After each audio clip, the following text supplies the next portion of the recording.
Welcome to Zombie Tactics. Today, talking about water, so I guess it's apropos that it's a very rainy day here in Northern California. I'm sitting out in the gazebo in the backyard, and maybe if I'm lucky, I'll intersperse some shots of the swimming pool or ducks or something getting rained on, because there's a lot of that goes on around here.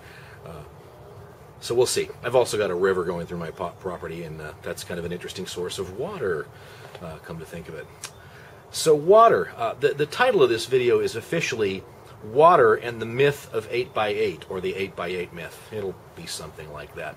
And the reason for this video is similar to the kind of videos that I did when I initially started the food prep for the Lazy, Late, and Cheap series, which is that you've got to understand the principle behind the things that I'm talking about before you, thank you cat, before you understand why I make the recommendations that I do. So let's talk about water first of all. Water is probably, I mean, it should be obvious, but it's the thing that you need more than anything else to survive, with the possible exception of air. You know, you'll survive about 3 minutes without air, you'll survive about 30 days without food, and you'll survive about 3 days without water. So water is pretty important. Water, other than its basic survival value, is also very important for civilization. The two primary things that make civilization possible are water and fire, which leads to agriculture. Those two things together, water and fire, lead to agriculture, and those are the things that make any kind of decent civilization available to you, or possible at all, even, you know, structurally.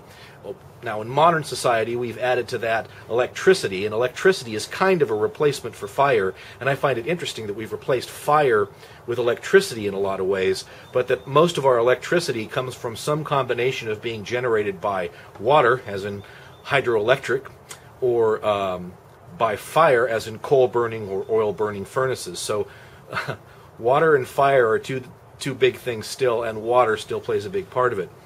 Now, of course, the human body absolutely needs water. We're mostly water. An old Star Trek episode had an alien species that referred to human beings as ugly bags of mostly water, and that's probably what we'd look like to some creature that was markedly different from us. So we need that water. But how much water do we need? Now, the standard answer that you've probably heard is something like, well, you need X number of gallons of water a day to survive, or you need to drink 8 glasses of water a day. And that's the one thing I want to talk about right now, is how much water do you really need? Most of our notions about how much water a human being really needs to survive or to thrive are based upon an idea, some scientific research done probably over 100 years ago, and I think there's a Scientific American article out there someplace that I'll link in the comments with this video, and you can check all the particular dates, because I'll probably get them wrong here, but you can check out all the particulars. And in this scientific experiment, they determined that it took about 1 teaspoon of water, 1 little teaspoon of water, to process 1 calories worth of energy, or 1 calories worth of food. Now that's a scientific fact. That's about right. People's metabolism vary depending upon anthropologic type and time of year, and whether you're male or female, and adult or teenager, and all that kind of stuff. But on average, it's about 1 teaspoon of water is required for the human body to process 1 calorie of food. Scientific fact. Now what happened, though, was a little strange, because that notion of how much water it takes to process 1 calorie of food is the basis for a lot of myths about how much water the human body needs. Now you say, that sounds funny. If it's science, how come you're saying myths are based upon it? It's funny how this kind of thing happens. Here's how it worked. Some years later, a couple decades, somebody came up with the idea that, like, well, it takes around 1,900, 2,000 calories a day to sustain the average American adult male. And somebody combined that with the information that, like, well, it takes a teaspoon of water to process 1 calorie of food, and you do a little math on that, and sure enough, you come out with about 64 ounces of water, which is 8 8-ounce glasses. That's where the 8x8 myth comes in. The 8x8, 8 glasses of water that are 8 ounces of water each.